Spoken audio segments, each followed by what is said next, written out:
উপভোগ করবে একমাত্র স্ত্রী। 5 নম্বর, হালাল পথে জীবন যাপনের ব্যবস্থা, যথারীতি নামাজ রোজা ইবাদত বন্দেগী করার মাধ্যমে জীবন যাপনের ব্যবস্থা, সকল প্রকার গুনাহ থেকে বিরত থাকার মাধ্যমে জীবন যাপনের ব্যবস্থা দেওয়া স্বামীর উপর ফরজ। এই ব্যবস্থা পাওয়াটা স্বামীর কাছে স্ত্রীর 5 নম্বর অধিকার। এই সবগুলি অধিকার স্বামী যখন স্ত্রীকে আদায় করবে, পরিশোধ করবে, তখন স্ত্রীর উপর স্বামীর অধিকারগুলি প্রতিষ্ঠিত হবে। আমার কথাগুলি বুঝে থাকলে এবার বলুন, কার অধিকার আগে? বিবির অধিকার আগে, নারীর অধিকার আগে। যদি পুরুষ আদায় করো, যদি স্বামীরা স্ত্রীদের অধিকারগুলি আদায় করো, তাহলে এর পরে স্ত্রীর উপর তোমার অধিকার প্রতিষ্ঠিত হবে। এবার আমরা বোঝার চেষ্টা করি স্ত্রীর উপর স্বামীর কি কি অধিকার প্রতিষ্ঠিত হয়। সর্বপ্রথম, স্ত্রী স্বামীর ঘর করবে। কার ঘর করবে? স্বামীর ঘর করবে। স্বামীর ঘরে থাকতে হবে, স্বামীর ঘর দেখাশোনা করতে হবে। এটা হলো স্ত্রীর উপর স্বামীর প্রথম অধিকার। বুঝে থাকলে বলুন, স্ত্রীর উপর স্বামীর প্রথম অধিকারটা কোনটা? স্ত্রী স্বামীর ঘর করবে, ঘরে থাকবে। কোন স্ত্রী যদি মা বাবাকে দেখতে চায় আর স্বামীর ঘরে থেকে মা বাবাকে দেখার সুযোগ না হয়, মা বাবার বাড়ি দূরে থাকে, মা বাবা কোনো দূরবর্তী কোন স্থানে অবস্থান করেন, এমত অবস্থায় কোন স্বামীর স্ত্রী মেয়ে যদি তার মা বাবাকে দেখতে চায়, স্বামীর কাছে অনুমতি চাইয়া তার বাড়ির থেকে বিদায় নিতে হবে। স্বামীর অনুমতি ছাড়া স্বামীর বাড়ির থেকে অন্য কোথাও যেতে পারবে না স্ত্রী। এটা হলো স্ত্রীর প্রতি স্বামীর 2 নম্বর অধিকার। 1 নম্বর অধিকার স্বামীর ঘরে থাকতে হবে। 2 নম্বর অধিকার, কোন দরকারে বাড়ির বাইরে যেতে হলে স্বামীর অনুমতি নিয়ে যেতে হবে। এটা স্ত্রীর প্রতি স্বামীর কত নম্বর অধিকার? 2 নম্বর অধিকার। 1 নম্বর অধিকার হলো স্বামীর ঘরে থাকতে হবে। 2 নম্বর অধিকার, কোন দরকারে স্বামীর বাড়ির থেকে কোথাও যেতে হলে স্বামীর অনুমতি নিয়ে যেতে হবে। কিন্তু কোন স্বামী যদি এত বড় জালেম হয় যে তার স্ত্রীকে তার মা বাবাকে দেখার জন্য বাপের বাড়ি যাইতে দেয় না, এমন জালেম যদি হয়, তাহলে এই জালেমের অনুমতি না নিয়েই স্ত্রী মা বাবাকে দেখার জন্য বাবার বাড়ি যাওয়ার অধিকার রাখে। একটা শর্ত আছে, সন্ধ্যার আগে আগে ফিরে আসতে হবে। সকালবেলায় যেতে হবে, সন্ধ্যার আগে ফিরে আসতে হবে। রাত্রি যাপন করা যাবে না।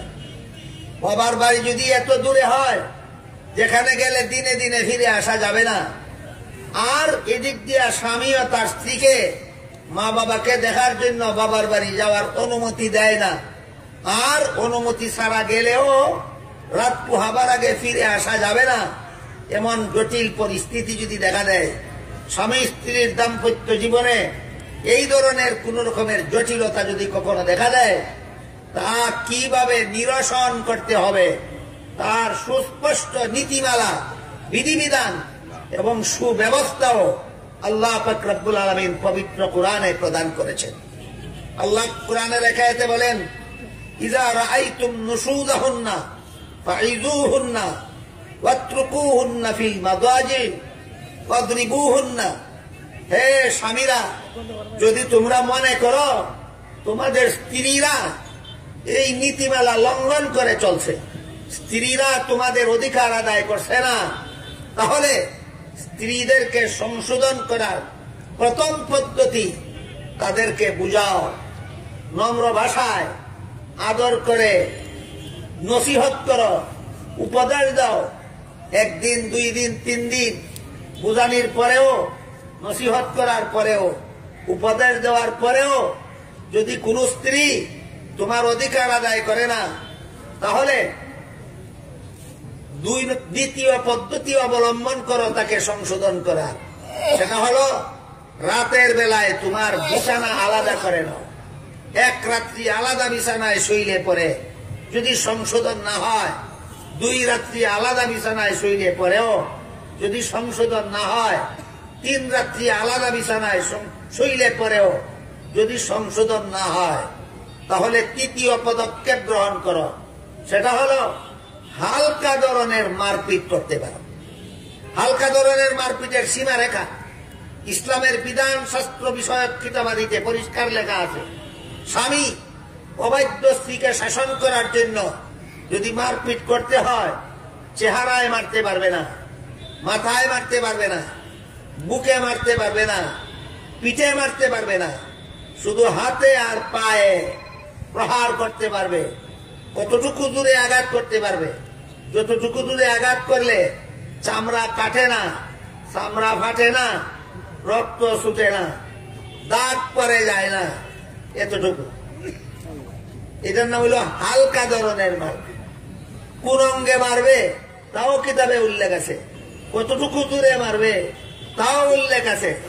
এই রকমের হালকা ধরনের শাসন করলেও যদি তোমার স্ত্রী তোমার ঘরে থাকে না, অন্য ঘরে চলে যায়, রাত্রিবেলা অন্যখানে থাকে, এই রকমের অবাধ্য স্ত্রীকে প্রথম পর্যায়ে নসিহত করো, দ্বিতীয় পর্যায়ে বিছানা আলাদা করো, তৃতীয় পর্যায়ে হালকা ধরনের মারপিট করো। এর দ্বারাও যদি সংশোধন হয় না, আল্লাহ কোরআনে বলেন এই দাম্পত্য জীবনের কলহ মিটাইয়ে দেওয়ার জন্য চতুর্থ পদক্ষেপ গ্রহণ করো। ফাবআসু হাকামান মিন আহলি ওয়া হাকামান মিন আহলিহা। স্বামীর পরিবারের 2-1 মুরব্বী, স্ত্রীর পরিবারের 2-1 মুরব্বী, এই 2 পক্ষের মুরব্বীদের কাছে বিষয়টা পেশ করো। প্রথমেই পঞ্চায়েতি আদালতে যাও না, প্রথমেই সরকারি আদালতে যাও না। কেন? আল্লাহ বলেন স্বামী স্ত্রীর মধ্যকার অনেক ব্যাপারই থাকে গুহনীয় ব্যাপার সেবার। কোন কারণে স্বামী গুসা করলো, কোন কারণে স্ত্রী অভিমান করলো, এইগুলি সমাজের মানুষকে শুনতে দেওয়াও লজ্জার ব্যাপার হয় অনেক সময়। পঞ্চায়েতের লোকদেরকে শুনতে দেওয়াও অনেক সময় লজ্জাজনক হয়। আদালতে বলা তো মারাত্মক লজ্জাজনক হয়। এই জন্য আল্লাহ পাক রব্বুল আলামিন স্বামী স্ত্রীর দাম্পত্য জীবনের গোপন বিষয়গুলি যেন সমাজে প্রকাশ করে লজ্জাজনক পরিস্থিতির সম্মুখীন হতে না হয়, এজন্য বলেন চতুর্থ পর্যায়েই তোমরা পঞ্চায়েতি বিচারে যাইও না। স্বামী স্ত্রীর ঝগড়া মিটমাটের জন্য আদালতের শরণাপন্ন হয় না। স্বামী স্ত্রীর ঝগড়া মিটমাটের জন্য আগে স্বামীর পরিবারের ঘনিষ্ঠ 2-1 মুরব্বীকে অবগত করো, স্ত্রীর পরিবারের ঘনিষ্ঠ 2-1 মুরব্বীকে অবগত করো। এই 2 হকের মুরব্বীর একটা যোগ্যতা থাকতে হবে। সেটা হলো ইসলাম স্বামীকে কি পরিমাণ অধিকার দিয়েছে, স্ত্রীকে কি পরিমাণ অধিকার দিয়েছে, এই মুরব্বীদের জানা থাকতে হবে। মুরব্বী নিজেই যদি জানে না ছেলেরে ইসলামে কি পরিমাণ অধিকার দিল, মেয়েরে কি পরিমাণ অধিকার দিল, মুরব্বী যদি নিজেই জানে না, তাহলে কেমনে বিচার করবে, কোন পক্ষ অপরাধ করলো যে নিজেই সাব্যস্ত করতে পারবে না। যে মুরব্বী নিজেই মূর্খ, এই মুরব্বী এই বিধান মতো বিচার করার যোগ্যতাই রাখে না। আমাদের বর্তমান সমাজের অবস্থা এইরকমই। এই পরিস্থিতি যেখানে দাঁড়ায়, সেখানে শুধু 2 পরিবারের 2-1 মুরব্বীর কাছে বিষয়টা বললেই হবে না। দাম্পত্য জীবনের নীতিমালা, ইসলাম দাম্পত্য জীবনে স্বামীকে কি কি অধিকার দিয়েছে, ইসলাম দাম্পত্য জীবনে স্ত্রীকে কি কি অধিকার দিয়েছে, এইগুলি জানেন এমন 1-2 বিজ্ঞ আলেমকেও এই 2 পরিবারের মুরব্বীদের সাথে সালেস হিসাবে রাখতে হবে। কথাটা বুঝতে পারতেছেন কিনা আপনারা? এমত অবস্থায় এই সালিস কমিটি বসবে, বসে দেখবে যে ইসলামের দেওয়া অধিকার মতো স্বামী অপরাধ করলো না স্ত্রী অপরাধ করলো। বসার পরে যদি দেখা যায় স্বামীর অপরাধ স্ত্রীর অপরাধ নাই, তাহলে তারা স্বামীকে সংশোধন করার ব্যবস্থা করবে। আর এই সালিস কমিটি বসে যদি দেখে স্বামীর অপরাধ নাই, স্ত্রীর অপরাধ, তাহলে এই সালিস কমিটি স্ত্রীকে সংশোধন করার ব্যবস্থা করবে। এটা হলো দাম্পত্য জীবনের কলহ মিটমাট করার চতুর্থ পদ্ধতি। এই পদ্ধতিও যদি কখনো দুর্ভাগ্যবশত ব্যর্থ হয়ে যায়, তাহলে পঞ্চম পদ্ধতি হলো স্বামী তার স্ত্রীকে একটা তালাক দিবে।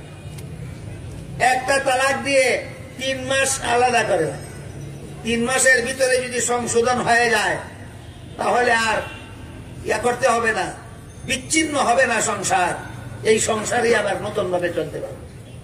3 মাস অতিক্রান্ত হওয়ার পরও যদি স্ত্রী সংশোধন হয় না, তাহলে দ্বিতীয় মাসে দ্বিতীয় পর্যায়ে দ্বিতীয় তালাক দেবে। এরপরে যদি সংশোধন হয় না, 3 মাস অতিক্রান্ত হয়ে গেলেই বিবাহ বিচ্ছেদ এক পর্যায়ের হয়ে যাবে। তখন তারা ইচ্ছা করলে ভিন্ন ভিন্ন সংসারও গ্রহণ করতে পারবে স্বাধীনভাবে। ইচ্ছা করলে পুরাতন সংসারকেও আবার পুনর্গঠন করতে পারবে ইচ্ছা করলে। এইভাবে ইসলাম সুযোগ দিয়েছে, দাফে দাফে সংশোধন করো, একসাথে 3 তালাক দিও না। ভালো রকম স্মরণ রাখবেন, একসাথে 3 তালাক দেওয়া হারাম। একসাথে 3 তালাক দেওয়া হারাম। যারা একসাথে 3 তালাক দেয় এরা মাতলামি করে বিবির সাথে, মস্তানি করে বিবির সাথে। হযরত উমর ফারুক রাদিয়াল্লাহু আনহু যদি জানতে পারতেন কোন পুরুষ তার স্ত্রীকে একসাথে 3 তালাক দিয়েছে, তাকে বেত্রাঘাত করতেন হযরত উমর। তুই এই হারাম কাজ করলে কেন? তালাক কতটা হইল কি না হইল ফতোয়া পরে হবে, তুই হারাম কাজ করলে কেন সেটার বিচার আগে। বলুন তো, আমাদের সমাজে যত তালাক হয় এগুলি কি ইসলামী পদ্ধতিতে হয় না হারাম পদ্ধতিতে হয়? এগুলি বিচার কে করবে? যে স্ত্রীর অধিকার, তুমি তাকে একসাথে 3 তালাক দিতে পারো না, যে তোমার কাছে স্ত্রীর প্রাপ্য, স্ত্রীর অধিকার, একসাথে তুমি 3 তালাক দিতে পারো না। একসাথে 3 তালাক দেওয়ার মানে হলো কুড়ালের দ্বারা এমন একটা আঘাত করে ফেলা যে আঘাতের পরে এই কাষ্ঠখণ্ড আর কোনো কাজে না লাগে। এইটা হইল 3 তালাক দেওয়ার পরিণতি। যাই হোক, স্ত্রী যদি অবাধ্য হয়, স্বামীর ঘর করে না, তাহলে স্ত্রীকে সংশোধন করার দাফে দাফে 5টা পদ্ধতি দিয়েছে কোরআন। প্রথম পদ্ধতি, স্ত্রীকে নসিহত করবে। দ্বিতীয় পদ্ধতি, বিছানা আলাদা করবে। তৃতীয় পদ্ধতি, হালকা ধরনের মারপিট করবে। চতুর্থ পদ্ধতি, উভয় পক্ষের মুরব্বীদেরকে অবগত করে তাদের মাধ্যমে বিবাদ মীমাংসার ব্যবস্থা করবে। তারা যদি ব্যর্থ হয়, তখন পঞ্চম পদ্ধতি, অন্তত একটা তালাক দিয়েও যদি স্ত্রীকে সংশোধন করা যায়, অন্তত 2টা তালাক দিয়েও যদি স্ত্রীকে সংশোধন করা যায়, তবুও বাকি জীবনটা সুখে শান্তিতে যাপন করা যায়। বুঝে থাকলে বলুন, কোন স্ত্রী যদি স্বামীর ঘর করে না, কোন স্ত্রী যদি অন্যায়ভাবে স্বামীর অবাধ্য হয়, তাহলে তাকে সংশোধন করার ব্যবস্থা কোরআন দিয়েছে কিনা? এ লোহাতারি না দাফে দাফে পর্যায়ক্রমে সিরিয়াল বাই সিরিয়াল 5টা ব্যবস্থা প্রদান করেছে অবাধ্য স্ত্রীকে সংশোধন করার জন্য। তাই কোন স্ত্রী যদি স্বামীর ঘরে থাকে, তখন এই স্বামীর প্রতি তার যাবতীয় অধিকার প্রতিষ্ঠিত হয়। কোন স্ত্রী যদি স্বামীর ঘরে থাকতে চায় না, তাহলে স্বামীর উপর তার অধিকারগুলি প্রতিষ্ঠিত হয় না। তাহলে স্ত্রীর উপর স্বামীর অধিকার, স্বামীর উপর স্ত্রীর অধিকার প্রতিষ্ঠিত হয়। স্ত্রী স্বামীর ঘরে থাকতে চাইলে না থাকতে না চাইলে থাকতে চাইলে। এই জন্য স্ত্রীর উপর স্বামীর প্রথম অধিকার, স্বামীর ঘরে থাকতে হবে। 2 নম্বর অধিকার, স্বামীর বাড়ির বাইরে কোথাও যাইতে হইলে স্বামীর অনুমতি নিয়ে যাইতে হবে। মা বাবাকে দেখার জন্য স্ত্রী স্বামীর বাড়ি থেকে বের হয়ে যেতে পারে, কিন্তু অনুমতি নিয়ে যাবে। স্বামী যদি জালেম হয়, অনুমতি দেয় না, অনুমতি ছাড়াই বাবার বাড়ি যাইতে পারে।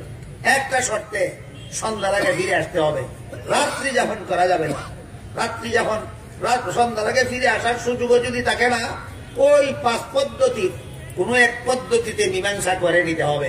বিষয়টা পরিষ্কার বুঝলেন কিনা দেখো। স্ত্রীর প্রতি স্বামীর 3 নম্বর অধিকার, স্বামীর অনুপস্থিতিতে স্বামীর ঘরের যাবতীয় দেখাশোনা করতে হবে। অনুমতি ছাড়া কোন লোক যেন স্বামীর ঘরে না ঢুকে, স্বামীর ঘরের কোন জিনিস যেন অনুমতি ছাড়া কেউ নিয়ে যেতে না পারে, স্বামীর ঘরের কোন জিনিস যেন অনুমতি ছাড়া কেউ ব্যবহার করতে না পারে। এই সমস্ত ব্যাপার সেবার স্বামীর ঘরের দেখাশোনা করতে হবে স্ত্রীর স্বামীর অনুপস্থিতিতে। এটা হলো স্ত্রীর প্রতি স্বামীর কত নম্বর অধিকার? 3 নম্বর অধিকার। স্মরণ রাখুন, 1 নম্বর অধিকার স্বামীর ঘরে থাকতে হবে। 2 নম্বর অধিকার, কোথাও যাইতে হলে স্বামীর অনুমতি নিতে হবে। 3 নম্বর অধিকার, স্বামীর অনুপস্থিতিতে স্বামীর ঘর দেখাশোনা করতে হবে। স্বামীর ঘর দেখাশোনা করতে হবে। 4 নম্বর অধিকার, স্বামীর সন্তানগুলি নিজের পেটে ধারণ করতে হবে। এটা স্ত্রীর প্রতি স্বামীর অধিকার। যেমন ভাবে স্বামী একচেটিয়া ভাবেই মোহর দিবে স্ত্রীকে, তেমনি ভাবে স্ত্রী একচেটিয়া ভাবেই স্বামীর সন্তান নিজের পেটে গ্রহণ করতে হবে, ধারণ করতে হবে। এটা কত নম্বর অধিকার? স্বামীর সন্তান স্ত্রীর পেটে ধারণ করতে হবে। কত নম্বর অধিকার? 4 নম্বর অধিকার। 5 নম্বর অধিকার, স্বামীর সন্তান প্রসব হওয়ার পর এই সন্তান যতদিন পর্যন্ত নিজে নিজে খাইতে না পারে, নিজে নিজে পেশাব পায়খানা করতে না পারে, নিজে নিজে গোসল করতে না পারে, নিজে নিজে চলাফেরা করতে না পারে, ততদিন পর্যন্ত, অর্থাৎ 10 বছর পর্যন্ত প্রত্যেকটা সন্তানকে, স্বামীর প্রতিটি সন্তানকে স্ত্রীর লালন পালন করতে হবে এবং ইসলামী আদব কায়দা শিক্ষা দিতে হবে। এটা হইল স্ত্রীর প্রতি স্বামীর 5 নম্বর অধিকার। অধিকারগুলি যদি আমাদের জানা থাকে, আল্লাহ স্বামীকে কি কি অধিকার দিলেন এগুলি যদি স্বামীদের জানা থাকে, আল্লাহ স্ত্রীদেরকে কি কি অধিকার দিলেন এইগুলি যদি স্ত্রীদের জানা থাকে, আর প্রত্যেকেই যদি যার যার অধিকার আদায় করে, কোনদিন দাম্পত্য জীবনে কলহর সৃষ্টি হবে না, কোনদিন স্বামী স্ত্রীতে ঝগড়া হবে না, কোনদিন দাম্পত্য জীবন অশান্তির হবে না, শান্তির দাম্পত্য জীবন হবে। কাজেই আমাদের ভালো রকম জানা দরকার, স্মরণ রাখা দরকার যে আল্লাহ স্ত্রীদের অধিকার দিয়েছেন স্বামীদের উপর, স্বামীদের অধিকার দিয়েছেন স্ত্রীদের উপর। স্বামীরা যখন স্ত্রীদের অধিকার আদায় করবে, তখনই স্ত্রীদের প্রতি স্বামীদের অধিকার প্রতিষ্ঠিত হবে। এ মর্মে আল্লাহ বলেন, ওয়ালাহুন্না মিসলুল্লাযী আলাইহিন্না বিল মারুফ। নারীদের অধিকার আছে পুরুষদের উপর, যেমন ভাবে পুরুষদের অধিকার আছে নারীদের উপর। প্রত্যেকের অধিকার ওই ন্যায্য, প্রত্যেকের অধিকার ন্যায্য অধিকার। মা বোনদের পক্ষ থেকে কয়েকটা প্রশ্ন আমার কাছে বানানো হয়েছে। একটা প্রশ্ন হলো, মহিলা ও পুরুষদের পর্দা কি ধরনের পোশাক দিয়ে করা, পর্দা না করলে কি শাস্তি হবে? মহিলা ও পুরুষদের পর্দা 2 রকমের আছে। একটা হইল ঘরে থাকা অবস্থায় নারীদের পর্দা, আর একটা হইল ঘর থেকে যে বের হওয়ার বিধিবিধান আছে আলোচনা হইল। বাড়ির থেকে নারীরা যখন কোন দরকারি কাজে বের হবে, তখন পথে ঘাটে নারীদের দেহের পর্দা। বাড়ির ভিতরের পর্দার পদ্ধতি আলাদা, পথে ঘাটের পর্দার পদ্ধতি আলাদা। বাড়ির ভিতরের পর্দার পদ্ধতির বিবরণ দিয়ে আল্লাহ কোরআনের আয়াতে বলেন, ইয়া আইয়ুহাল্লাযীনা আমানু লা তাদখুলু বুয়ুতান গায়রা বুয়ুতিকুম হাত্তা তাস্তানিসু ওয়া তুসাল্লিমু আলা আহলিহা। অর্থাৎ হে মুসলমান পুরুষেরা, তোমরা যে ঘরে ভিন্ন নারী থাকার সম্ভাবনা আছে, ভিন্ন নারী, তোমার বিবি নয়, তোমার মা নয়, তোমার বোন নয়, ভিন্ন নারী, যে ঘরে ভিন্ন নারী থাকার সম্ভাবনা আছে, সেই ঘরে তুমি অনুমতি ছাড়া প্রবেশ করতে পারো না। এটা হইল নারীদের ঘরের ভিতরে পর্দা রক্ষা করার ব্যবস্থা। এই জন্য মুফাসসিরিন একরাম লেখছেন যে মুসলমান নারী, মুসলমানের কোন নারী যে কামরার ভিতরে থাকে, এই কামরার ভিতরে তার দুলাভাইয়ের ঢুকতে যদি পারমিশনের দরকার হয় না, তার দেবর যদি তার ঘরে ঢুকতে পারমিশন লাগে না, তার চাচাতো ভাই, মামাতো ভাই, খালাতো ভাই, ফুফাতো ভাই, এই নারীর কামরার ভিতরে ঢুকতে যদি পারমিশন লাগে না, যার যখন ইচ্ছা তখনই এই মহিলার রুমে ঢুকতে পারে। এই সিস্টেম যে পরিবারে আছে, এই পরিবারের মেয়ে লোকেরা যার যার ঘরের ভিতরেই বেপরদা। এই পরিবারের মেয়ে লোকেরা যার যার ঘরের ভিতরেই বেপরদা। যিনি প্রশ্ন করেছেন অত্যন্ত মূল্যবান প্রশ্ন করেছেন যে পর্দা করার ব্যবস্থা কি। একটা হইল ঘরের ভিতরে পর্দা করার ব্যবস্থা, একটা হইল ঘর থেকে বের হলে পর্দা করার ব্যবস্থা। বলুন মুসলমান মহিলাদের ঘরের ভিতরে পর্দা করার ব্যবস্থা কি?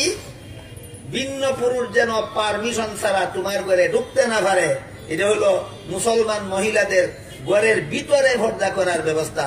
যে মহিলার ঘরের ভিতরে খালাতো ভাই, ফুফাতো ভাই, মামাতো ভাই, চাচাতো ভাই ঢুকতে পারমিশন লাগে না, যে মহিলার ঘরের ভিতরে দুলাভাই ঢুকতে পারমিশন লাগে না, যে মহিলার ঘরের ভিতরে দেবর ঢুকতে পারমিশন লাগে না, এই মহিলা ফতেঘাটে বেপরদা না ঘরের ভিতরে বেপরদা? ফতেঘাটে বেপরদা তো হয় যতক্ষণ ফতে চলে ততক্ষণ, আর ঘরের ভিতরের বেপরদা হয় সর্বক্ষণ।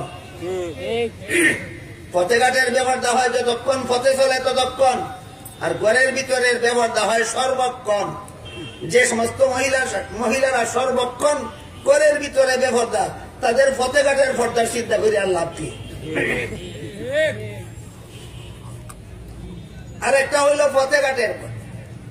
আল্লাহ পাক রব্বুল আলামিন নারীদেরকে যেমন ভাবে বসবাসের ঘরে থাকতে নির্দেশ দিয়েছেন, তেমনি ভাবে বিশেষ কিছু দরকারে বাড়ি ঘরের বাইরে যাওয়ার অনুমতিও দিয়েছেন। কোন কোন দরকারে সেটা আলোচনার সময় এখন নাই। বিশেষ কতগুলি দরকারে আল্লাহ নারীদেরকে বাড়ি ঘরের বাইরে যাওয়ার অনুমতিও দিয়েছেন।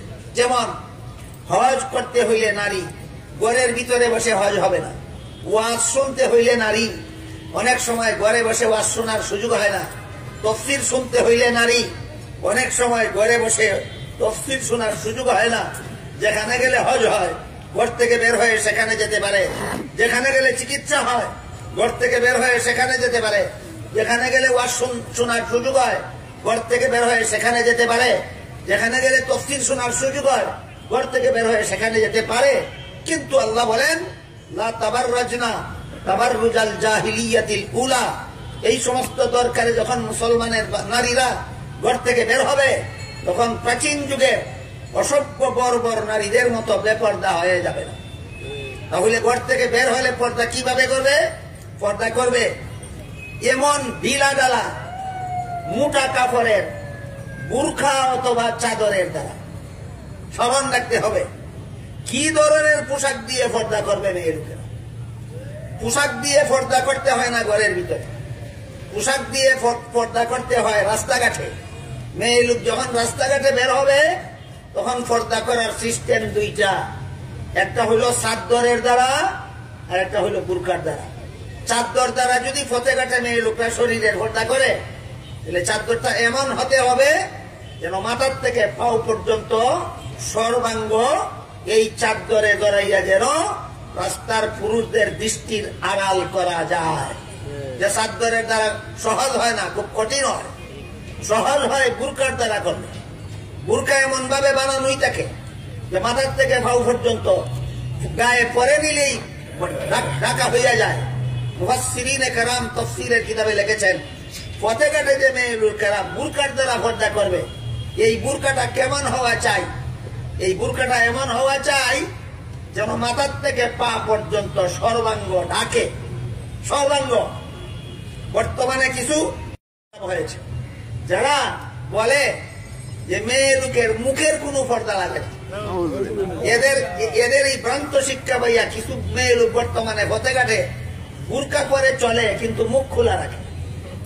এদের ব্যাপারে তাফসীরের কিতাবে একটা উদাহরণ দিতেন, বলে চমৎকার উদাহরণ দিতেন। একটা পুরুষ যদি একটা মেয়েকে বিয়ে করার প্রস্তাব করে, উভয় পক্ষে যদি সাব্যস্ত হয় যে উভয় পক্ষকে আগে দেখে নেবে, স্বামী স্ত্রী উভয়কে দেখে নেবে, দেখার পরে যদি উভয়কে পছন্দ করে তাহলে বিয়ে হবে। এমন অবস্থায় ছেলেটা মেয়ে দেখতে গেল, মেয়ে বলল তুমি আমার হাত দেখে নাও, আমার পা দেখে নাও, আমার মাথা দেখে নাও, আমার চুল দেখে নাও, মুখ দেখাবো না, বলো বিয়ে করবা কিনা? কেন? চুল মুখের চেয়ে বেশি সুন্দর নয়, মাথা মুখের চেয়ে বেশি সুন্দর নয়, হাত মুখের চেয়ে বেশি সুন্দর নয়, পা মুখের চেয়ে বেশি সুন্দর নয়। কম সুন্দরটা দেখাইতে রাজি, বেশি সুন্দরটা দেখাইতে রাজি না, এমন মেয়েরে কোন ছেলে বিয়া করতে রাজি না। আল্লাহ পরিষ্কার ভাষায় বলেছেন, ওয়ালা ইউবদিনা যিনাতাহুন্না, তোমাদের সুন্দর দেখাইও না। তুমি কম সুন্দর দেখাও না বুরকা দিয়া, বেশি সুন্দর দেখাও। তোমার আক্কেল বুদ্ধি গেল কোথায়? তোমার বিবেক বিবেচনা গেল কোথায়? তোমার কাণ্ড জ্ঞান গেল কোথায়? এই জন্য মুফাসসিরিনে কেরাম লেখেন, মেয়ে লোকের ফতেঘাটের পর্দা যদি বুরকা দ্বারা করে, বুরকাটা এমন হতে হবে যেন মাথার থেকে পাও পর্যন্ত সর্বাঙ্গ ঢাকে। হ্যাঁ, রাস্তা দেখার জন্য চোখের সামনে নেট থাকতে পারে, সেটা ভিন্ন কথা, কিন্তু সর্বাঙ্গ ঢাকতে হবে। 2 নম্বর, বুরকাটা যেন এমন ঢিলা ডালা কাটিং এ তৈরি হয় যে এই বুরকাটা গায়ে দিলে শরীরের গঠন গাঠন যেন ফুটিয়া না উঠে। বর্তমান সমাজে অনেক অনেক ক্ষেত্রে দেখা যায় বুরকা আর একটা নিউ ফ্যাশন। বুরকা নয়, নিউ ফ্যাশন। কি নিউ ফ্যাশন? বুরকা পিন্দার আগে শরীরের গঠন গাঠন এমন ভাবে ফুটিয়া উঠে না, বুরকায় যেভাবে শরীরের গঠন ফুটাইয়া তুলে। কোন ধরনের ঢিলাঢালা বুরকাটা? টাইট ফিট বুরকা। আল্লাহ রাসূল বলেন আখিরি জমানায় একদল অত্যাধুনিকা চরমপন্থী নারীদের আবির্ভাব হবে, যারা পোশাক পইরাও ল্যাংটা থাকবে। হাদিসের ব্যাখ্যায় লেখা আছে পোশাক পইরা ল্যাংটা বলতে এর বিভিন্ন ব্যাখ্যা আছে। এর মধ্যে এক ব্যাখ্যা, যে নারী এমন পোশাক পইরা রাস্তায় বেরিল যে পোশাক পরার কারণে পোশাক এত টাইট ফিট যে এই টাইট ফিট পোশাকের কারণে তার শরীরের গঠন গাঠন ফুটাইয়া তুলে। আল্লাহ রাসূল বলেন এমন পোশাক পিন্দা আর ল্যাংটা থাকা সমান। সুতরাং এটারে ল্যাংটা মার্কা বুরকা বলা যাইতে পারে। এটারে পর্দার বুরকা না বলে ল্যাংটা মার্কা বুরকা বলা যেতে পারে। এই জন্য মুফাসসিরিন কেরাম তাফসীরের কিতাবে লিখেছেন বুরকার জন্য প্রথম শর্ত মাথার থেকে পা পর্যন্ত ঢাকতে হবে।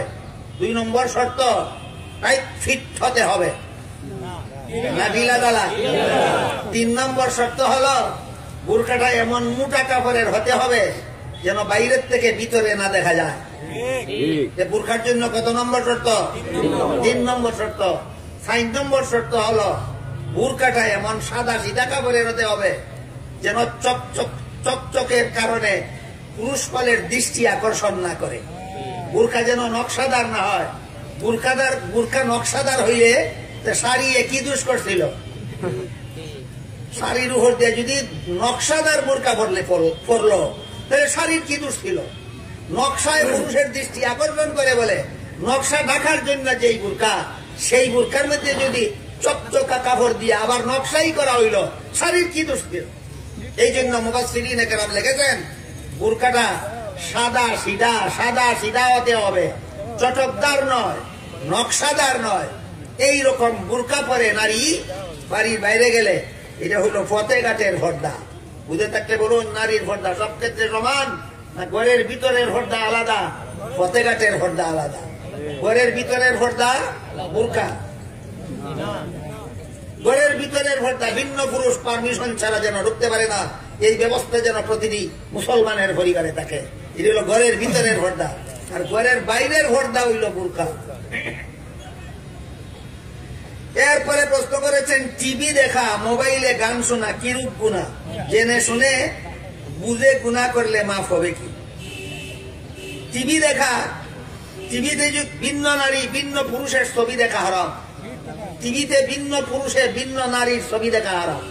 বাস, যে টিভিতে ভিন্ন পুরুষ ভিন্ন নারীর ছবি দেখার ব্যবস্থা আছে, যে টিভিতে ভিন্ন নারী ভিন্ন পুরুষের ছবি দেখার ব্যবস্থা আছে, এমন টিভি দেখা হারাম। মোবাইলে গান শোনা, যে কোনো অবস্থায় গান শোনা হারাম। মোবাইলে হোক, যে কোনো অবস্থাতে হোক, যে কোনো অবস্থায় গান শোনা হারাম। গুনাহ জেনে বুঝে করলে মাফ হবে কি? অবশ্যই।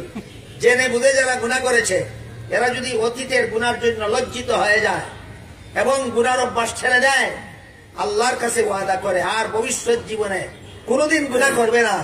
আল্লাহ ওয়াদা দিয়েছেন, অবশ্যই আল্লাহ সব গুনাহ মাফ করে দেবেন। 3 নম্বর প্রশ্ন করেছেন স্বামী স্ত্রীর কর্তব্য। এটা আমার আজকের আলোচ্য বিষয়, সবিস্তারে আলোচনা হয়েছে। স্বামী স্ত্রীর কর্তব্য আজকের আলোচ্য বিষয় ছিল, সবিস্তারে আলোচনা হয়েছে।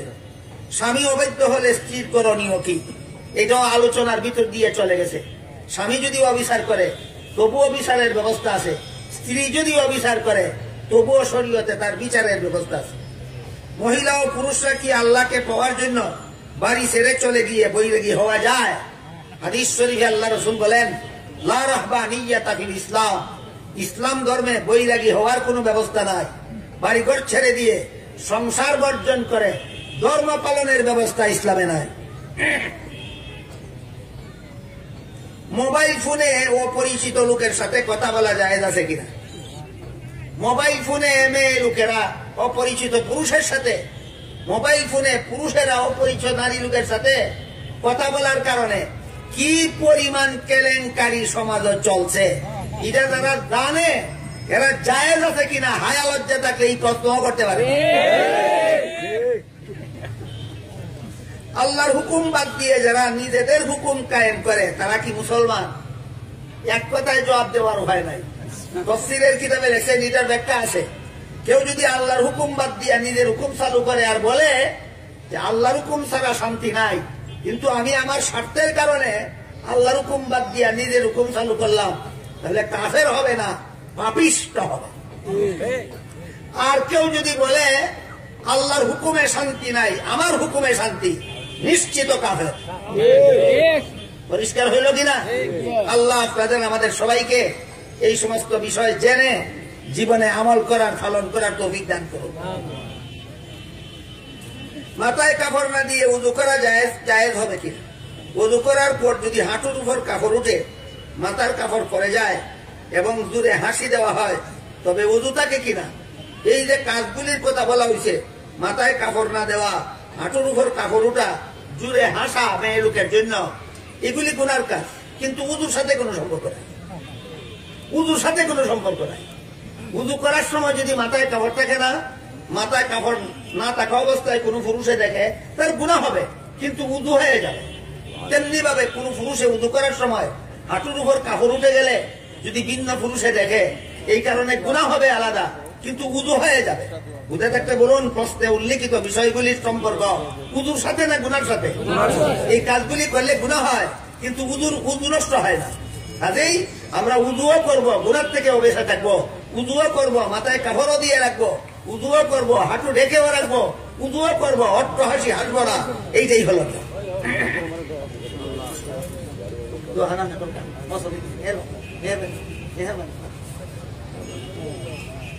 الأنبياء والمرسلين وعلى آله وأصحابه وأهل بيته أجمعين. ربنا ظلمنا أنفسنا وإن لم تغفر لنا وترحمنا لنكونن من الخاسرين. ربنا آتنا في الدنيا حسنة وفي الآخرة حسنة وقنا عذاب النار.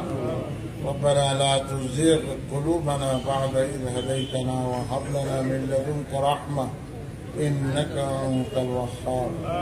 ربنا لا تزغ قلوبنا بعد إذ هديتنا وهب لنا من لدنك رحمة إنك أنت الوهاب. اهدنا الصراط المستقيم، اهدنا الصراط المستقيم، صراط الذين أنعمت عليهم غير المغضوب عليهم ولا الضالين. আয় আল্লাহ, আমরা আজকের এই মাহফিলে তুমি কবুল ও মঞ্জুর করো। আল্লাহ, আমার মা বোনেরা বলতে যে সমস্ত দিনের ওয়াজ শুনানি হয়েছে, আল্লাহ তাআলার এইগুলি মানিয়া চলার আমরা সবাইকে তৌফিক দান করো। আল্লাহ, আমরা জীবনের সমস্ত গুনাহগুলিকে মাফ করে দাও।